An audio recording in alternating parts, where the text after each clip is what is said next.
ಯೇಸು ಕ್ರಿಸ್ತರ ಮಧುರ ನಾಮದಿಂದ ನಿಮ್ಗೆಲ್ಲರಿಗೆ ನಾನು ತಿಳಿಸುವನಾಗಿದ್ದೇನೆ. ಪ್ರೀತಿಯ ದೇವರ ಮಕ್ಕಳೇ, ನಾವೆಲ್ಲ ಈ ಲೋಕದಲ್ಲಿ ಜೀವಿಸುವಂತಹ ಪ್ರತಿಯೊಬ್ಬರು ನಮಗೆ ಕಾಯುವಂತನು ಯಾರಾಗಿದ್ದಾರೆ.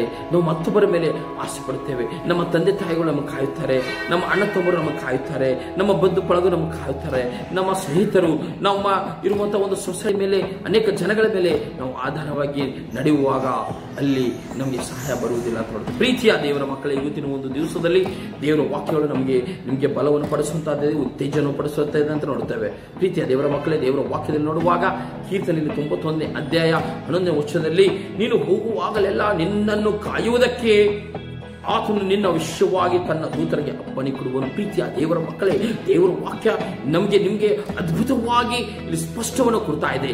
ನಾವು ಹೋಗುವಾಗ ಬರುವಾಗಲೂ ನಮ್ಮನ್ನು ಕಾಯುವಂತನು ದೇವರಾಗಿದ್ದಾನೆ ನೋಡ್ತೇವೆ. ಆ ಯೇಸು ನಮಗಾಗಿ ಲೋಕಕ್ಕೆ ಬಂದಿದ್ದಾನೆ. ನಮ್ಮನ್ನು ರಕ್ಷಣೆ ಕೊಡುವುದಕ್ಕಾಗಿ, ನಮ್ಮನ್ನು ಬಲವನ್ನು ಪಡಿಸುವುದಕ್ಕಾಗಿ, ಲೋಕದಲ್ಲಿ ನಮಗೆ ಎಲ್ಲ ಸಮಸ್ಯೆಗಳಿಂದ, ಎಲ್ಲ ಕಷ್ಟಗಳಿಂದ, ಎಲ್ಲ ದುಃಖಗಳಿಂದ, ಎಲ್ಲ ವೇದನೆಗಳಿಂದ ಬಿಡಿಸುವಂತನಾಗಿದ್ದಾನೆ ನೋಡ್ತೇವೆ. ಪ್ರೀತಿಯ ದೇವರ ಮಕ್ಕಳೇ, ನಾವು ದೇವರ ವಾಕ್ಯದಲ್ಲಿ ನೋಡುವಾಗ, ದಾನಿಯೇಲನ ಗ್ರಂಥದಲ್ಲಿ 3ನೇ ಅಧ್ಯಾಯದಲ್ಲಿ ನಾವು ನೋಡುವಾಗ, ಶಾದ್ರಕ್ ಮೇಷಕ್ ಅಬೇದ್ನೆಗೋ ಎಂಬರು ತಂದೆಯಾದ ದೇವರಿಗೆ ಅವರು ಆರಾಧನೆ ಮಾಡೋರಾಗಿದ್ದರು, ಭಯಭಕ್ತಿಯಲ್ಲಿ ಜೀವಿಸುವ. ಆದರೆ ಒಂದು ದಿನ ಒಂದು ದೇಶದಲ್ಲಿ ನೆಬೂಕದ್ನೆಚ್ಚರನ ಒಂದು ಕಾಲದಲ್ಲಿ ಅಲ್ಲಿರುವಂತಹ ಅಧಿಕಾರಿಗಳು ರಾಜ ಆಜ್ಞೆಗಳನ್ನು ಹೊರಡಿಸಿದ್ರು ನೋಡ್ತೇವೆ. ಒಂದು ತಿಂಗಳು ಆ ಒಂದು ರಾಜನಿಗೆ, ಆ ಮೂರ್ತಿಗೆ ಆರಾಧನೆ ಮಾಡಬೇಕಂತ. ಆದರೆ ಅವರು ಸರ್ವಶಕ್ತನಾದ ದೇವರಿಗೆ ಅವರು ಆರಾಧನೆ ಮಾಡುವರಾಗಿದ್ದರು. ಅವಾಗ ಅವರ ವಿರುದ್ಧ ಅಲ್ಲಿ ಬಂದು ರಾಜನಿಗೆ ದೂರು ಹೇಳಿದಾಗ ರಾಜನು ಕೋಪಗೊಂಡು ಅವರನ್ನು ಒಂದು ಉರಿಯುವಂತಹ ಬೆಂಕಿಯಲ್ಲಿ ಹಾಕಿದ್ದು ನೋಡ್ತೇವೆ. 4 ಪಟ್ಟು ಬೆಂಕಿಯಲ್ಲಿ ಹಾಕಿದ್ದನ್ನು ನೋಡ್ತೇವೆ. ಪ್ರೀತಿಯ ದೇವರ ಮಕ್ಕಳೇ, ಅಲ್ಲಿ ಅವರಿಗೆ ಒಂದು ಕೂದಲು ಆ ಉರಿಸಲಿಲ್ಲ ಅಂತ ನೋಡ್ತೇವೆ. ಪ್ರೀತಿಯ ದೇವರ ಮಕ್ಕಳೇ, ಯಾಕಂದ್ರೆ ಅವರಿಗೆ ಕಾಯುವುದಕ್ಕೋಸ್ಕರ ತನ್ನ ಸ್ವಂತನನ್ನು ದೇವರು ಕಳಿಸಿದನಂತ ನೋಡ್ತೇವೆ. ಯಾರ್ಯಾರು ಆತನ ಮಕ್ಕಳಾಗಿರುತ್ತಾರೋ ಈ ಲೋಕದಲ್ಲಿ ಸಹ ಅವರಿಗೆ ದೇವರು ಎಲ್ಲ ಸಮಯದಲ್ಲಿ, ಎಲ್ಲ ಕಷ್ಟಗಳಲ್ಲಿ, ಎಲ್ಲ ಕೇಡಿನಿಂದಲೂ ದೇವರು ತಪ್ಪಿಸುವನಾಗಿ ನೋಡ್ತೇವೆ.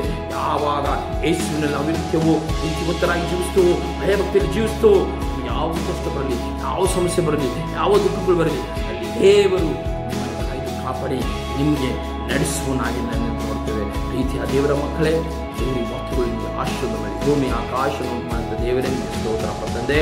ಹೌದಪ್ಪ ತಂದೆ ಆದವರೇ, ನಿನ್ನ ಮಕ್ಕಳಿಗೆ ನಿನ್ನ ದೂತರನ್ನು ಕೊಟ್ಟು ಕಳಿಸುವಂತ ದೇವರಾಗಿದ್ದರೆ ನೋಡ್ತೇವೆ. ಹೌದಪ್ಪ, ಯಾವ ತರ ಶಾದ್ರಕ್ ಮೇಷಕ್ ಅಬೇದ್ನೆಗೋ ಬೆಂಕಿಯಲ್ಲಿ ಹಾಕಿದ್ರು ಸಹ ದೇವದೂತನು ಬಂದು ಅವರಿಗೆ ಒಂದು ಕೂದಲು ಸಹ ಉರಿಯಂತೆ ಮಾಡಿದ್ದನ್ನು ನೋಡ್ತೇವೆ. ಇವತ್ತಿನ ಒಂದು ಜೀವಿತದಲ್ಲಿ ಜೀವಿಸುವ ಪ್ರತಿಯೊಬ್ಬರು ಯಾರ್ಯಾರು ನಿನ್ನ ಮೇಲೆ ನಂಬಿಕೆ ಇಟ್ಟು ನಿನ್ನಲ್ಲಿರುವುದಾದರೆ ಎಲ್ಲ ಸಮಸ್ಯೆಯಿಂದ, ಎಲ್ಲ ಕಷ್ಟದಿಂದ, ಎಲ್ಲ ದುಃಖಗಳಿಂದ, ಎಲ್ಲ ಕೇಡಿನಿಂದ ತಪ್ಪಿಸಿ ನೀವು ಕಾಯುವಂತ ದೇವರಾಗಿದ್ದೀರಪ್ಪ ಯೇಸುವೇ.